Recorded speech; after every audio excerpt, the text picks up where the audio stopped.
Hello, everyone. I hope you're all well, feeling well, and doing well. So, I was reading a question that had come up to me from a very close friend of mine. And one of the things that he wanted to know is like, what would be the most appropriate story um, that would relate to this coronavirus thing, these current circumstances.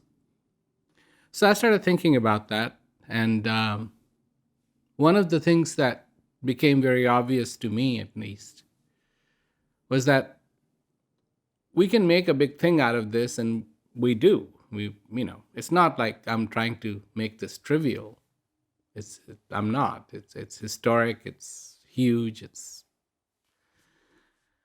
when you see some of the animations of how this spread and everything else, it's really, it's like a train wreck, and you could see the train coming for a mile, But nonetheless, you have to focus on what your needs are. And you have to understand what you are all about because that hasn't changed. The circumstances have changed, the external circumstances have changed. But who you are and what you need hasn't changed by any stretch of the imagination. And of course, it is our nature that when something we are deprived of something, when something is taken away from us, we miss it more. We like it more. We want it more. And so, the fact that there's a lot of people I know that would rather sit in their living room and watch television or, play a video game or listen to music or read a book. But now that you can't go outside, it's like we all want to go outside. We all want to be out on the beach. We all want to be doing these kind of things. So that's very, very interesting. So coming back to it, the main thing hasn't changed, which is your needs, your want, your day to exist, to survive, to live. And that hasn't changed. So, what would be the most appropriate story? Well, after giving it quite a bit of thought, this is and I had to pull this one out of the hat pretty deep, but it's a story that I used to tell a really long time ago.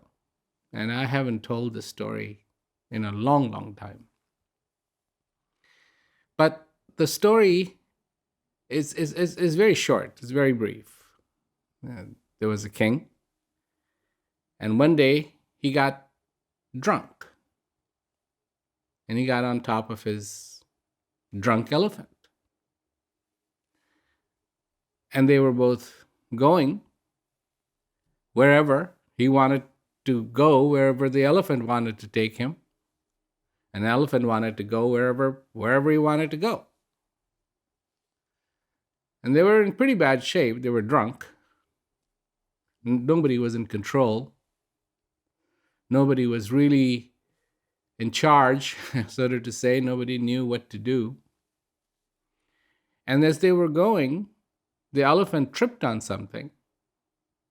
And the king, who was sitting on the back of the elephant, on top of the elephant, fell from the elephant into a well.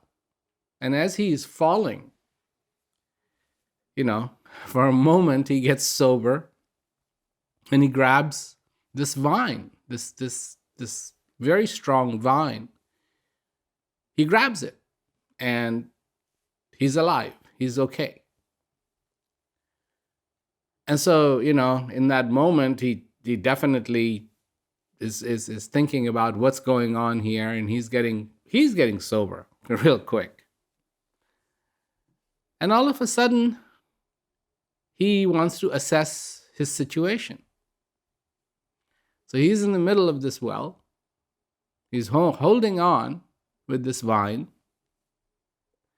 And he looks up and he sees two rats. One is a black rat, one is a white rat.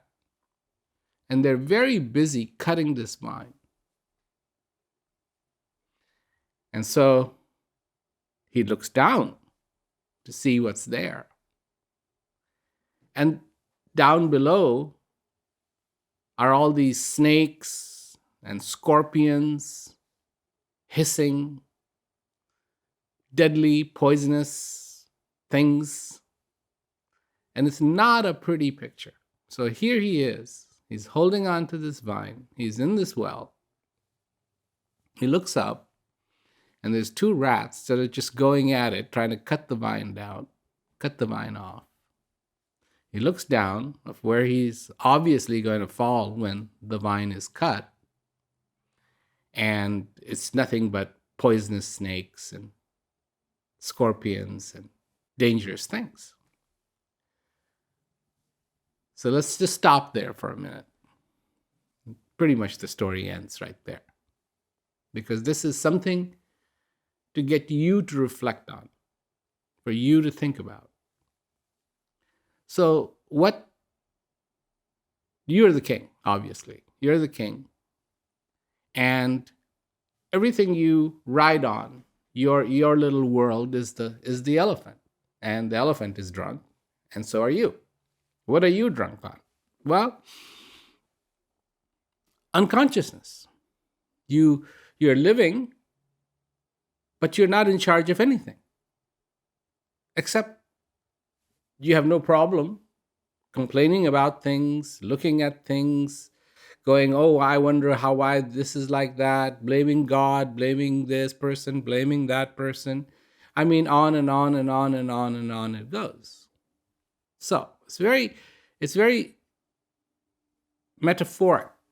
The metaphor here really would be that in this story, you're the king. Unconsciousness is what you are inebriated on. We live every day and we want to make it the same, pretty much. I get up at this time. I mean, how many people in the United States do you think have got their alarm clock set to a particular time and that's where it stays? And the status is that on Saturday and Sunday, if that's the day that they have off, they just turn it off, the alarm. But then starting Monday, same routine.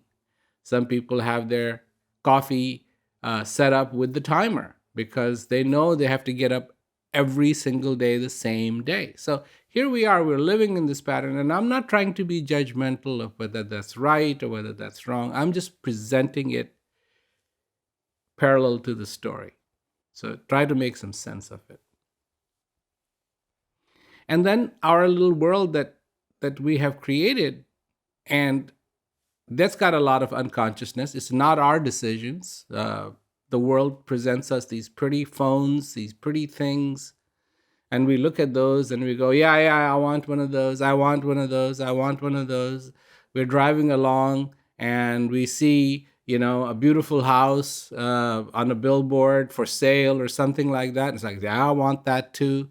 And we see a car and that's just really, really nice. And it's like, yeah, I want that too. And so it's like this whole world that's just pushing us every day. Want. You want this, you want this, you want this, want this. So again, tremendous amount of unconsciousness on our part, because those people, they sit down in boardrooms, believe me, and they sit down and they work out how can we crack the code that people will go for this, that what we're going to tell them. I mean, they literally have to sit down and say, okay, we're going to tell them that this is the greatest car. It doesn't matter if the car is good, right? It doesn't matter if this soft drink that we're going to advertise to them is good. Even it could be harmful to them, but that's not the point of it. The point of it is, how can we crack the code? How can we get inside their head? Brain diggers. How can we get inside their head and plant this idea that they really want this, not need, want this? So again, tremendous amount of unconsciousness on our part that we accept this and we say, oh yeah, right, that's what I want. So we've got elephant that's drunk. We've got the king that's sitting on the back of the elephant that's drunk, and nobody knows where they're going. Very inebriated, in unconsciousness, both of them. The elephant couldn't care less, and the king could care less. And the next thing you know, something happens, something takes place, and the elephant trips. Coronavirus, COVID-19 happens, and the elephant trips. And all of a sudden, the king finds himself being de-seated from the elephant and going into the well. The well of this world that we live in. We're hanging on, and there's a vine, and we hang on to that vine. He looks up, and he sees two rats, night and day. That's the black and the white rat. They're busy cutting that vine. What's underneath on the floor of that well? Snakes, consequences of our decisions that we have made. It goes on and on and on and on. And there he is in the limbo. If he does nothing, he's going to fall, because those two rats are definitely going to cut through that vine.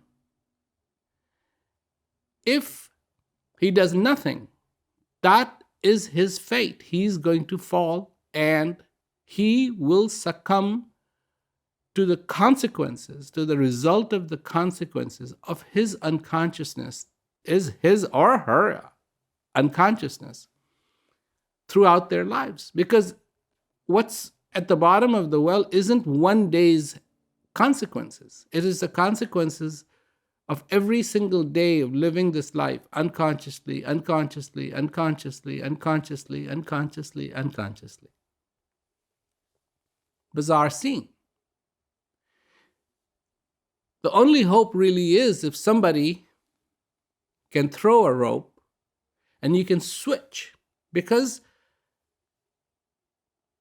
the game is set. Those rats are busy. They could care less. Day and night, the time is passing. That's what the symbology there is. The symbology is of the time that is just nonstop, day and night. You know, you buy a watch.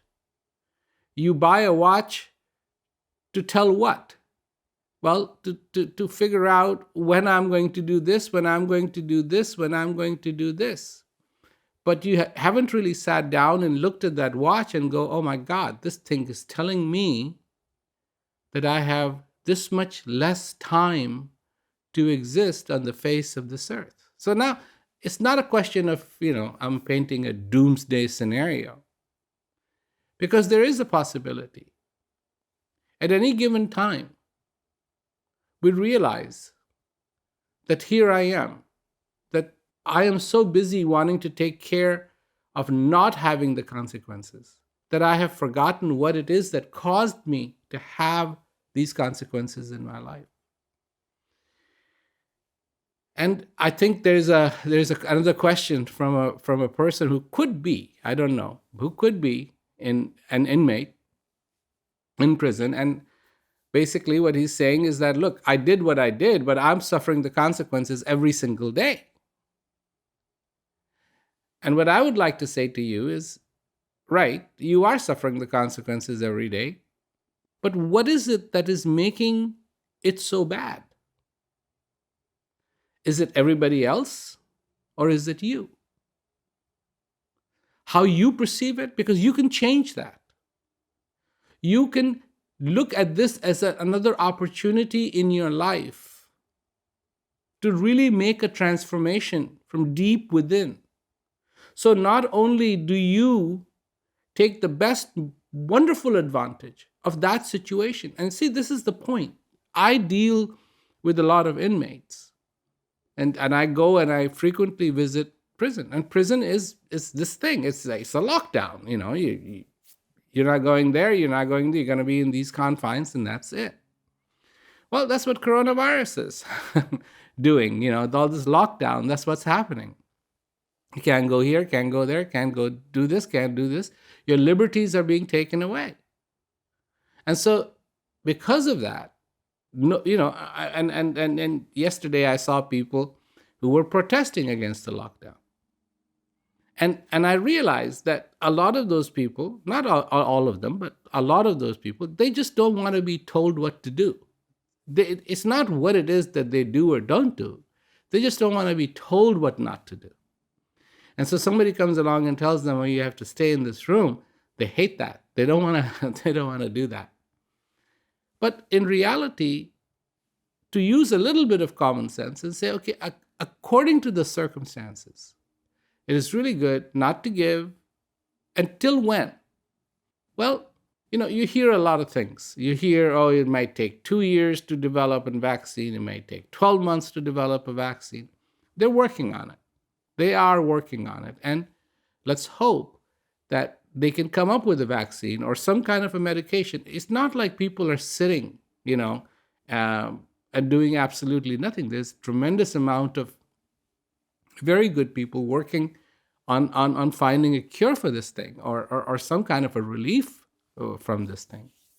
Because economically, it's a huge toll. But this is how it is. So, getting back to the story, the only way out for this king really is for somebody to come along and rescue by providing another means of him being able to get out and to understand the value of every single day that the king has, and to understand that those consequences are going to be waiting for him unless he actually changes his ways. And one of the ways he has to change is not to become unconscious, not to become inebriated in the first place, and to make sure that his elephant also is not inebriated. So I think that I'm trying to put this thing together, and it is really all about how we are perceiving this. And what we need to see is the reality. The reality is simple, and the reality is beautiful, because that's the nature. That's the nature of that reality. It may seem like it's cruel. It may seem like it's odd. It may seem like it, but in reality, it is beautiful. You are alive. The breath is coming into you. You exist. Listen to your needs. Your needs are to be fulfilled, to be in peace. Very, very simple. And when you can be in sync with that, you will have a different life. And what I'm talking about will make a lot more sense then. Because, what we consider to be normal, just do all those things and waste our time. That's the only thing we cannot afford to waste is time. Because that is one commodity that's not coming back. Girlfriends, you can get a new one. Wives, you can get a new one. Children, well, you could try. But time, no way. One job, two jobs, you could try this job, you could try that job. If this doesn't work out, you could try that. But time, nothing you can do about it. No rewind button, no stop button. So anyways, I hope that it puts in some context for you. And the most important thing is to have a sense of relief, have a sense of comfort. You're okay. You're okay. Go inside, understand who you are. See with your eyes yourself, not with the world's eyes, but see from your eyes what this is all about. And I think you'll find a pleasant surprise. So be safe, be well, thank you. I'll talk to you later.